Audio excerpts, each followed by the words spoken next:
my name is Catherine Bennett.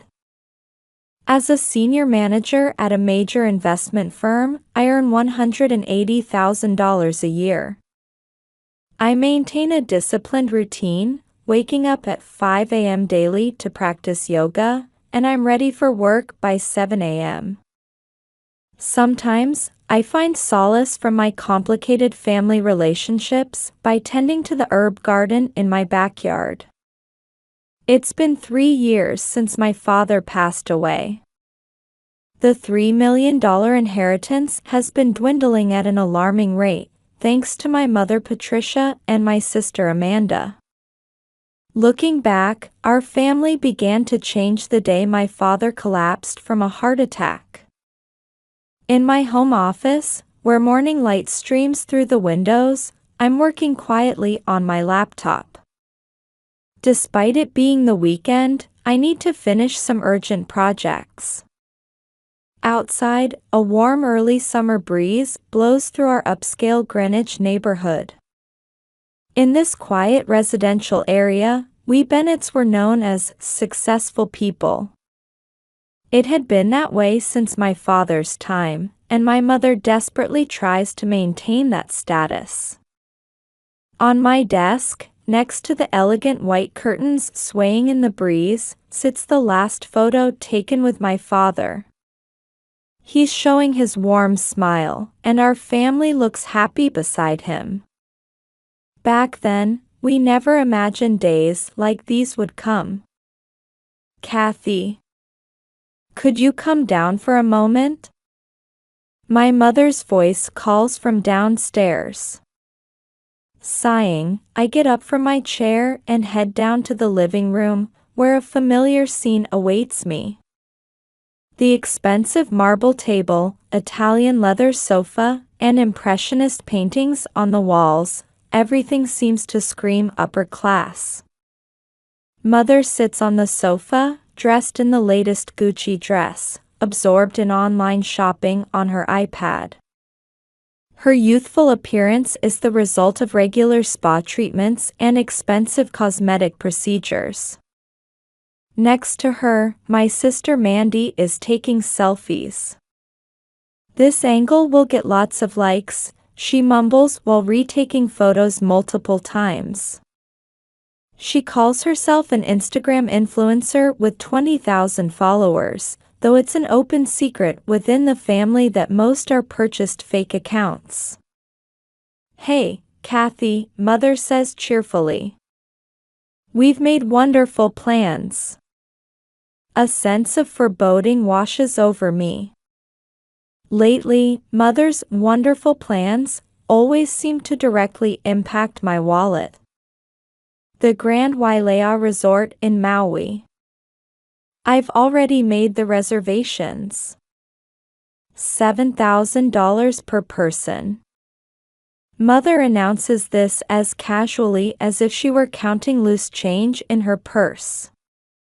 The Grand Wailea Resort, perfect for upper-class people like us, don't you think? "Oh, I need to post this," Mandy exclaims. I took this with my new Louis Vuitton bag. The photo she shows me features her beaming next to the bag purchased last week using my card. Rather than anger at her unauthorized use of my card again, I feel resignation. I silently watch the two of them. Since Father's death, Mother and Mandy have become lost in a life of luxury.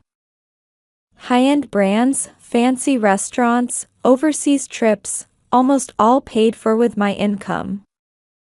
Sometimes, my hard-earned bonuses from working late into the night disappear instantly due to their impulse purchases. "We're upper class," that was Mother's constant refrain. But who's really supporting this upper-class lifestyle? The inheritance Father left is almost gone. All that remains is this house and my salary. At that moment, something inside me shifted quietly but definitively. Until now, I'd convinced myself it was my responsibility to support the family. Perhaps I'd misunderstood Father's last words, "Take care of the family." But I've reached my limit. While Mother browses resort photos and Mandy remains absorbed in her selfies, I quietly return upstairs to my study. On my computer screen are statements from multiple credit cards opened in Mother and Mandy's names, all fraudulently created under my identity. The total amount, $150,000. This is the evidence of debt that has gradually accumulated since Father's death.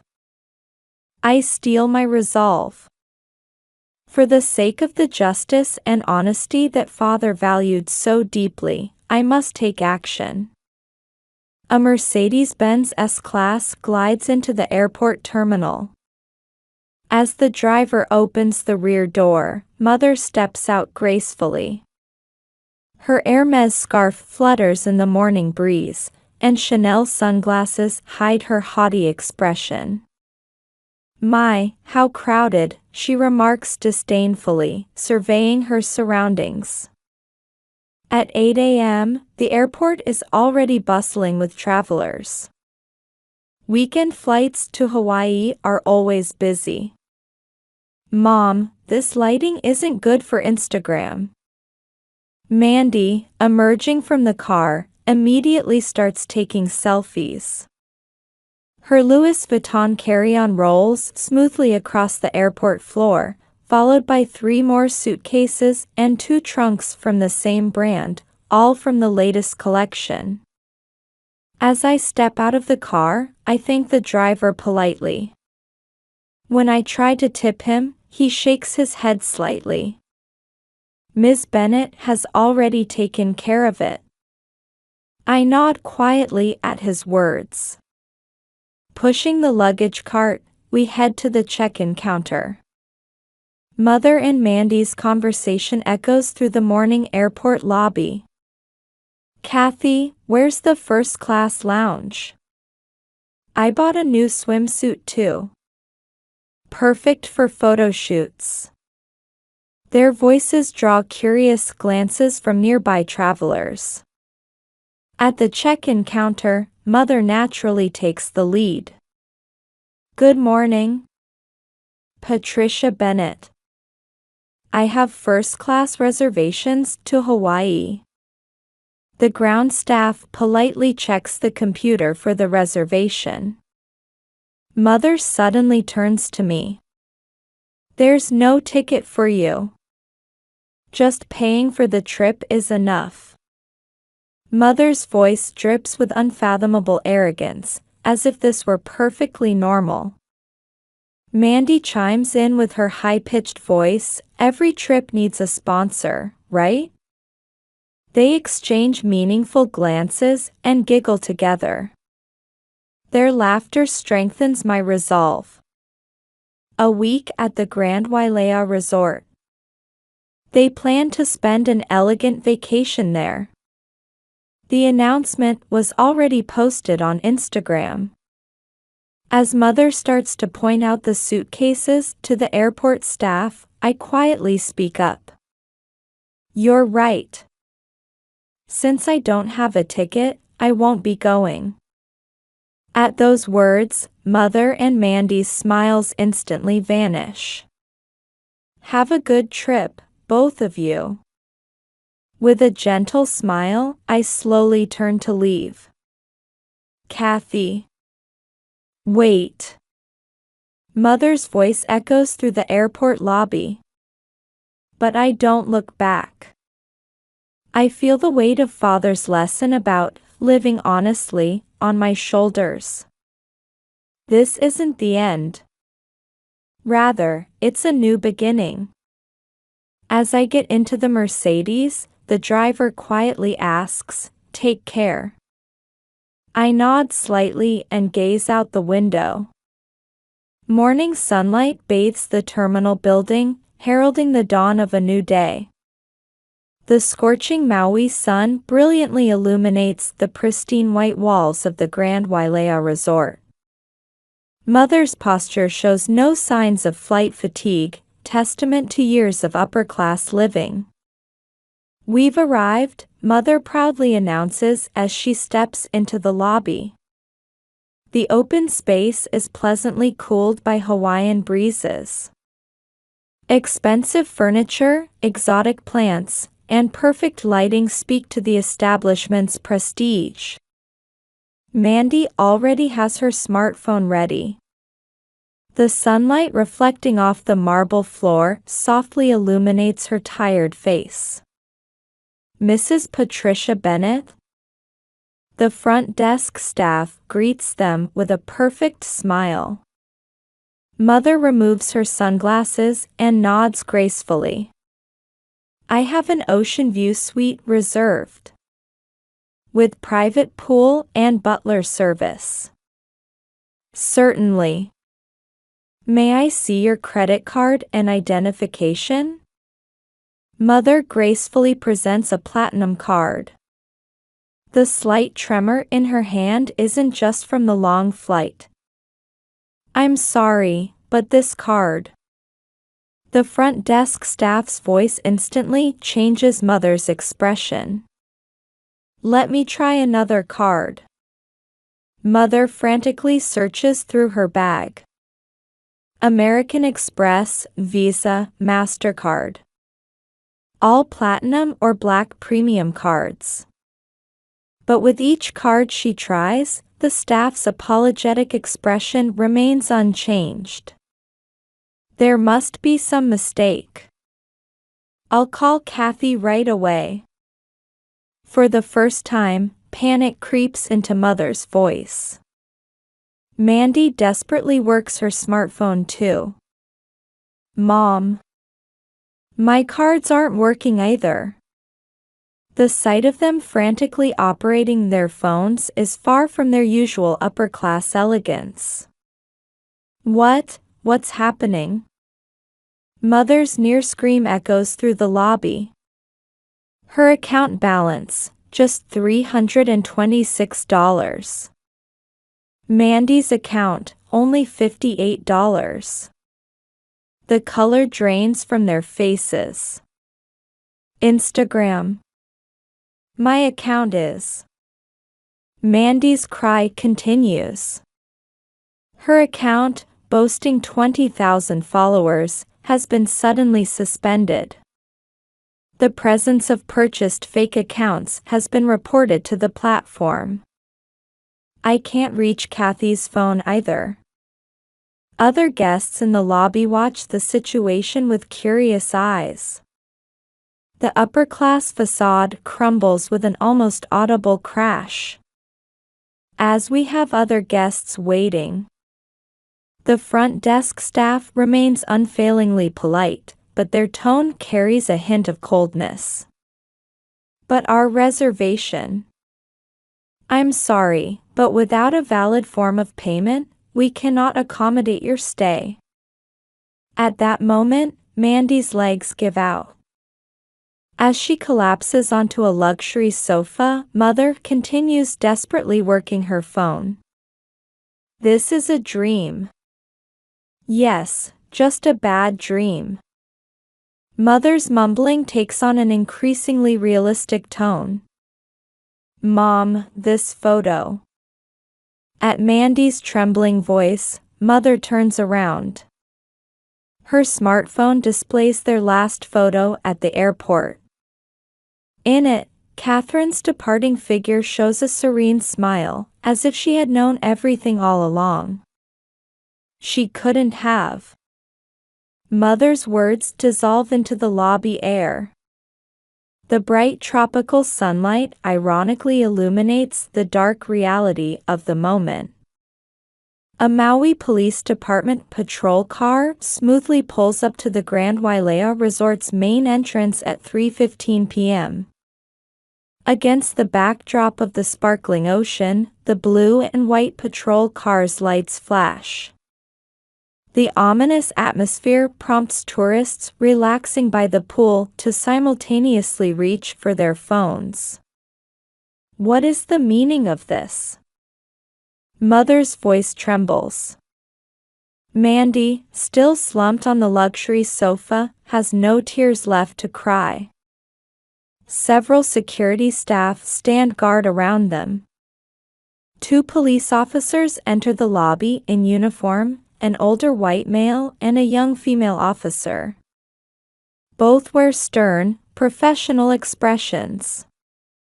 Mrs. Patricia Bennett and Ms. Amanda Bennett?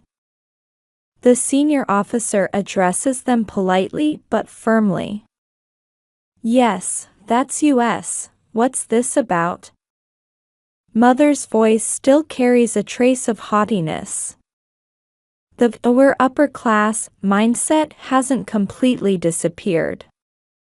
I'm Officer Johnson from the Maui Police Department, and this is Officer Morrison. The officer presents his badge and continues. We need to speak with you both about serious allegations. At these words, the tourists in the lobby focus even more intently. Smartphone cameras are clearly pointed in their direction. Allegations? Are you suggesting we're criminals? Mother's voice cracks.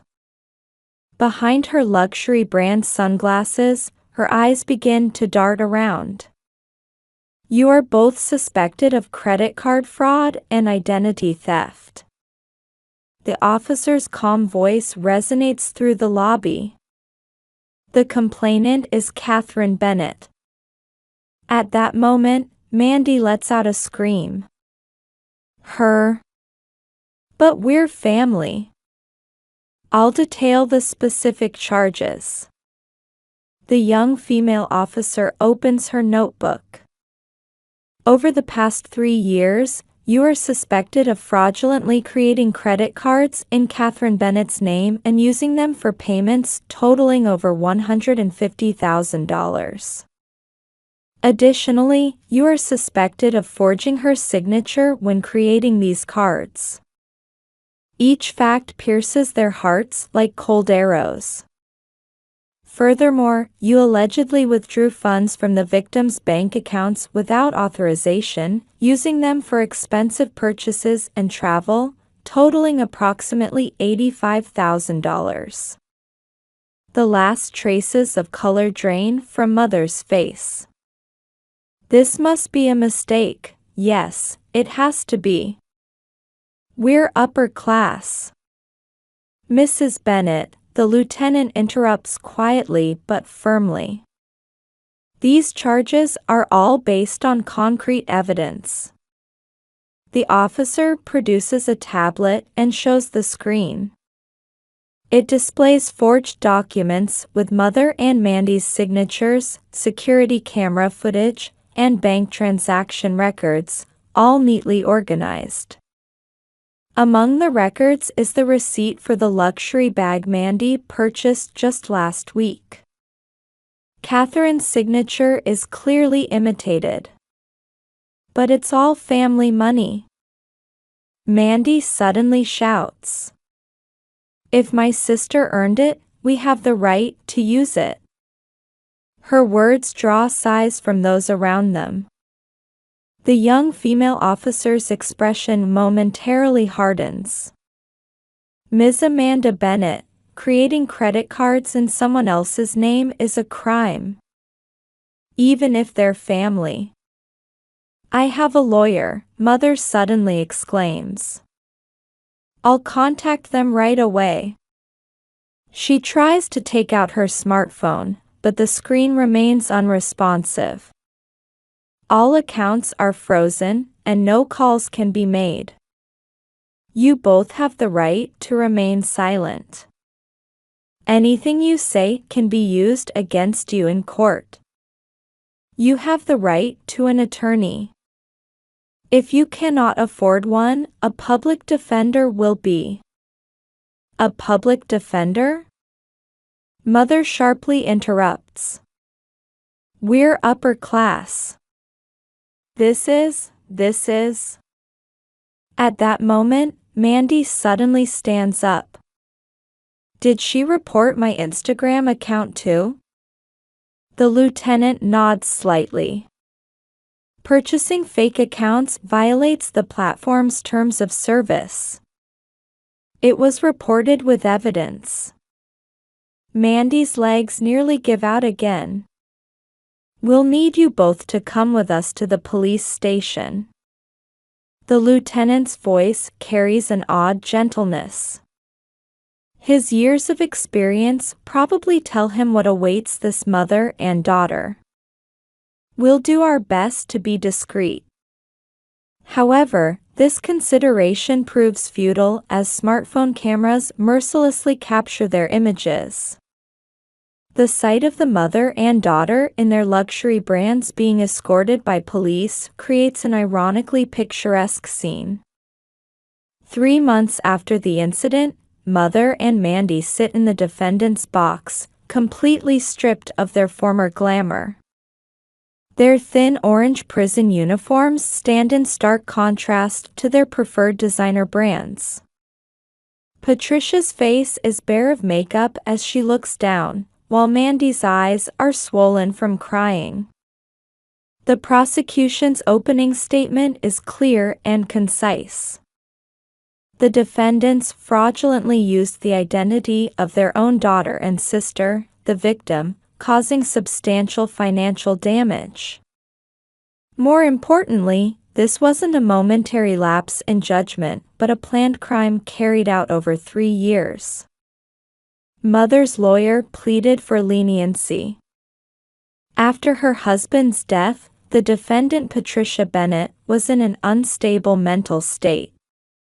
Unable to suddenly lower her long-maintained standard of living, she was in a state of diminished capacity. However, the prosecution countered mercilessly. The defendants skillfully concealed evidence to avoid detection by the victim. The application documents for each credit card contain meticulously forged signatures. This clearly shows premeditation. A mountain of evidence is presented. It includes numerous notes practicing my signature, emails documenting correspondence with card companies, and even a detailed financial plan created by Mother.